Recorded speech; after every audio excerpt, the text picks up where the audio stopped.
How's everybody doing today? Did you have a good weekend? Hello. I had a very good but exhausting weekend. We had our first maintenance workshop in, oh goodness, 7 months, 8 months, since the end of February. I can't do the math on the fly. And it was pretty amazing. I just was exhausted. I forgot how much that takes out of me. We had a 5-hour workshop, and there were a lot of safety measures in play because of the COVID restrictions. And so we had, everybody had their own huge 8-foot tables and masks, and I was kind of preaching, if you will, to a warehouse size room just to ensure everybody was comfortable and safe. And I mean, I wouldn't have had it any other way, but good Lord. As someone who's a professional speaker for a living, my voice was worn out. Oh, all my friends are jumping on. Tonight is Ask the Doctor. We're going to answer some viewer questions on the Singer Featherweight. I'm just going to say hi to a couple friends first before we get started. Hi, Linda Wood and Becky, both from Texas. Carolyn is on. Melanie from Mississippi. How's it going? She said, understandably exhausting. Yeah. Mom's here, and Debbie from Kentucky. Hello. From Merced, California. How do I pronounce your name? I'm sure, is the X silent? Xochitl. How do you say that? Can you type it out phonetically? And Bonnie Pelton is on from Illinois. Hello. And Carla's on. And Pam. Hi, guys. Okay. And Sue Ann is on from Idaho. Hi, friend. All right, so we're gonna make this kind of short and sweet tonight because I still feel a little featherweight maintenance hungover. And Katie, hi Katie, I hope you're feeling better. All right, let's see here. Nancy's on from Lake Stevens, and Norma. Hi Norma, thanks for joining us. Hi from Illinois. Cheese Lover 12. I'm a cheese lover too. I'm cheese lover number 1. Oh, Soshi. Thank you, Soshi. Thanks for joining us. I'll try to remember that. I always call you Ms. Morales, but I thought I should call you by your first name. Soshi, got it. And Missy from Redmond is on. All right. 2 things tonight, which they're fresh off of my mind just coming off of the class from this weekend. First of all, we talked a great deal in the class. Oh, and Kathy Klein. Hi, guys. I didn't get your masks off today. Kathy and is Deanne Hartman on, but they're right here. The shipping was slow because of the holiday. So everybody's stuff is being shipped today. The orders that came in over the weekend, but they're actually not going to get to the post office till tomorrow. Katie Jane says, I'm doing great. My babies came home last night and Mom is coming over. Oh, good. To help me to get back. She said that she was going to come home to your house and make sure you were being taken care of. Bridget from Rimrock says, Happy Octobus Day. What? I don't know what that is. Melanie says, your guy helped me fix my... Oh, my guy is my fabulous father-in-law. He works for us down in Arizona and handles a lot of our service calls.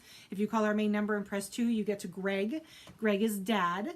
Greg is a phenomenal resource. If I have a complicated electrical issue with the machine, he talks me through. I know how to use an electrical meter now. Look at me.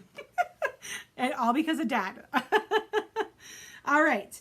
So one of the things that was kind of on the top of my brain from the class this weekend is I know I've talked ad nauseum about cleaning liquids and proper cleaning liquids and improper cleaning liquids when it comes to maintaining these little machines. This is a service machine that I have in for the week. I'm going to just say it because I can't sleep if I don't remind you guys. Never any alcohol-based cleaning products, never any citrus-based cleaning products, and never any ammonia-based cleaning products. So no 409, no Windex, no crud cutter, no goof off, nothing like that.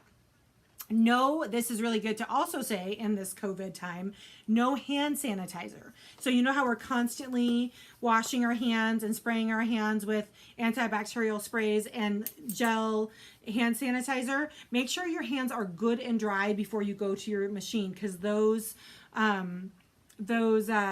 that chemical will take the finish off of your machine. So be careful with all the hand sanitizers around your machine. That was directly from this class over the weekend. We talked about, I'll teach 4-H how to sew, tired but fun. Oh, good. Linda said she taught 4-H this weekend on sewing class. Tired but fun. Amen, sister. I get every bit of that every Thursday for an hour and a half. Woo! How many kids do you have, Linda? That sounds like quite a chore. Oh, Sue Ann says, Darlene, I need a darning, I think you're trying to say, foot for my Featherweight. Can I order one from you? Yes, my sweet. Do you want to, do you have the shop number, Sue Ann? You can call 206-899-5412. Press 1 to get to me after I get off. I'm not going to be on for a long time tonight because I've got some other things. I have a whole quilt I have to do tonight, and this machine is getting picked up in the morning, so I need to do that. So we talked about cleaning chemicals not to use. What we didn't really talk about too much was polish, and I was kind of reminded about that this afternoon. So our mentor, Dave McCullum, has an amazing book out called The Featherweight and I. In my professional opinion, it's really the only book you need when it comes to the featherweight. And in it, he is kind of a MacGyver when it comes to these things. He likes to use what he has on hand and not necessarily go out and buy kitschy, nichey products to use on the featherweight just because they're there. So one of the things that Mr. McCullum is a strong proponent of is using just a regular Carnauba based car wax that you can buy at any automobile shop like an O'Reilly's or a Shucks. Yes, Wave Spirit, she said, it's hard, Sprite, I'm sorry, it's hard for me to get my bed off of my 222 sometimes. Can you grease the rods? Yes, you can. The two pins that slide back into the body, that will make it a lot easier. So Mr. McCullum, he encouraged his clients, and we encourage our clients to use, once you have all the cleaning done and your oil and your grease off of the bed of your machine, then once you feel safe to do that, and you can get a Carnauba based car wax at the, you're welcome, Wave Sprite, at the O'Reilly's or the Shucks, and you can do the waxing yourself. You get a lot more for the money. There is a product on the market that some of our competitors carry, and it's a fabulous product. I can't discount the quality of the product. However, it's very expensive for a little tiny bit of product. And sometimes it's better to have a bigger container for the same price that is just as effective as the smaller container for the bigger price. So anyway, I wanted to put that out for there if you're curious about polishing. Now, I want everybody to remain very realistic about what polishing will do. If a lot of your decals are worn off already, or you can see bare metal on the sides, it probably means that your top coat has started to fail, and any wax doesn't necessarily mean that it's going to bring back to life the finish if there isn't finish to bring back to life. So just be really realistic about that. I see Kathy's on. Hi, Kathy and Dan. Happy anniversary weekend. Well, it's Monday and it was Friday, but I hope you understand. All right. The other thing I wanted to talk about, which came up this weekend, in addition to the polishing question, was regarding bobbin casings. So what I usually tell people during my classes is the order of expensive parts on the machine. So the things that you should pay the most attention to based on the value or the cost that it would take you to replace them. There's pretty much nothing on these little black machines that can't be replaced or fixed. There are tons of spare parts, even parts being manufactured by a company called Alpha Sew, because there is a knockoff featherweight that their parts go on to the Singer featherweight cavity. So but you do need to understand the order of importance. So the motor is the most expensive part on your machine if it needs to be replaced. The motor will run you anywhere from $150 to $300, depending on whether you go with a vintage original motor or one of the new Alpha Soap motors. So keep really good care of your motor and do your service intervals and use the proper grease, never any oil in the motor. The second most expensive part, which is fairly easy in that it comes off and on the machine, is the bobbin casing. There was some gals in class today who had machines that were a little bit more worn, I guess is a good way of putting it, and they were asking about new bobbin casings. And for those of you that don't know, there's a little bit of a controversy, I guess is a good way, a buyer beware when it comes to these aftermarket bobbin casings. People like them because they're about half the price of the vintage originals, which you either can find through a dealer like me if we have any in stock, which we do not, or on eBay from people who are parting out machines on eBay. But those guys will run you about $100. The aftermarket bobbin casing that we sell is half of that. Hi, Deanne Hartman. Oh, Linda said she has 8 to 10 students in her 4-H class. Yeek! I would need a nap after that. Bridget said, my grandson, oh, your grandson said it was Happy Octobus Day. I love that. How old is he? Is he like tiny? But Ellie Campbell says, I've had this book for several years. Hi, Ellie. You haven't chimed in a while. I hope you're doing well. Jackie says, what's the author of the book? His name is Dave McCullum, and we carry it on our website, featherweightdoctor.com. Melanie Mitchell wants to know, is a zigzag attachment okay? You can absolutely use a zigzag attachment on your machine, and it works pretty good. It does not work really well on thick things. So when I was trying to do this jelly roll rug pattern last year, I had tried a couple of different zipper or zigzag foots. Okay, I'm a little tired. Feet.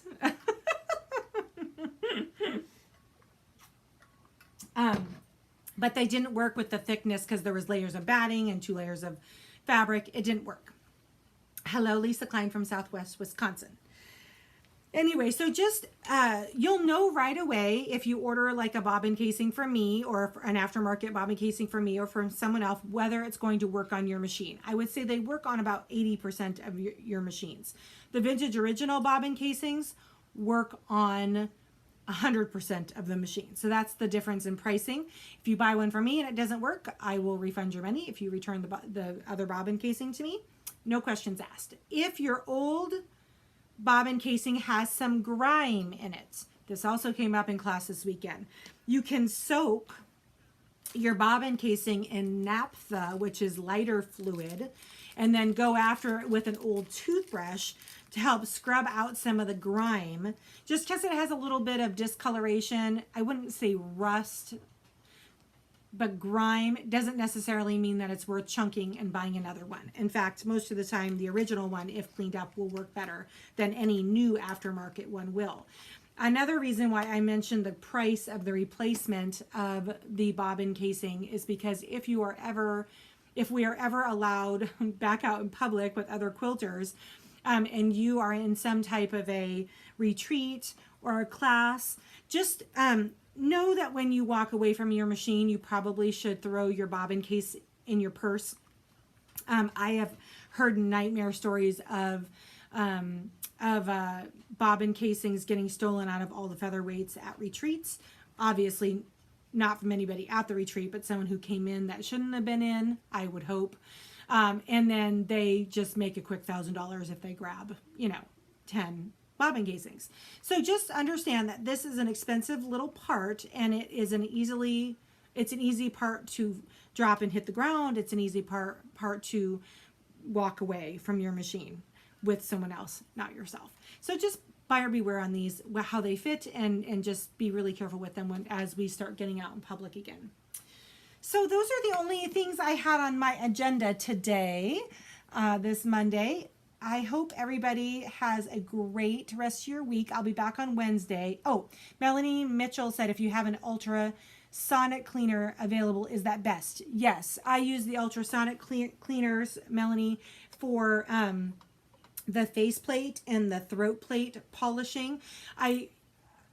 I don't think it would do much to the really set in grime within the bobbin casing. I think you would be better to soak in a naphtha, which I usually use a porcelain bowl because the chemicals do not eat through the porcelain, and it's a bowl dedicated to just soaking parts. I also have been known to soak all of my upper tension assembly parts in the naphtha with the bobbin casing if they're particularly grimy. That way my thread will flow nice and freely through what I call the hamburger buns, which is the 2 tension plates. So that's another thing you can clean in the naphtha if you're already getting a little bowl out to do that. I just picked up another bottle of naphtha this weekend because I had gone through my quart and it was only $10. I bought it at the Ace Hardware down the street, but they also carry it at Home Depot, Lowe's. If you have a McClendon's in your area, that might be just the Pacific Northwest store. And it will last forever. Probably a quart will last forever. Also, if you don't want that much of it, you can purchase the Zippo lighter refills for like refillable lighters for cigarettes.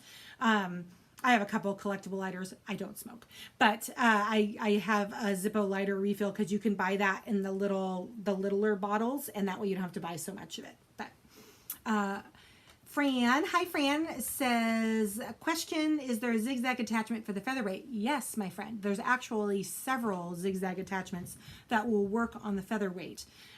Sometimes they're hard to find. I have some in the shop here, so if you're looking for one, you can contact me at info@featherweightdoctor.com. There you go. All right, and Jennifer is here from Alabama. Hello. All right, well, I will be back on Wednesday with my Quilt As You Go blog for this week. It's called Tucson, Arizona.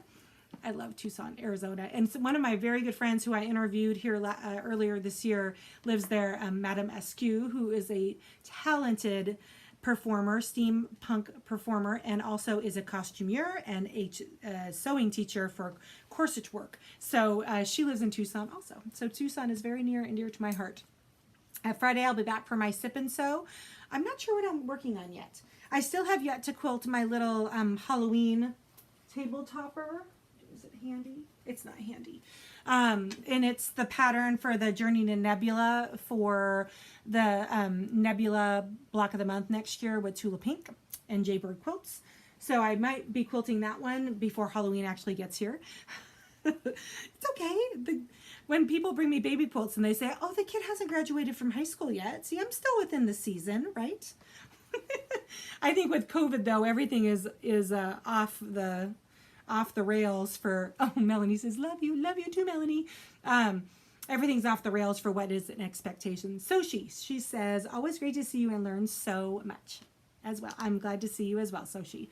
All right, guys, have a good week. I'll look forward to talking to everybody on Wednesday, 4 o'clock Pacific Standard Time, Facebook, YouTube, and Instagram. All right, have a good night. Bye, guys.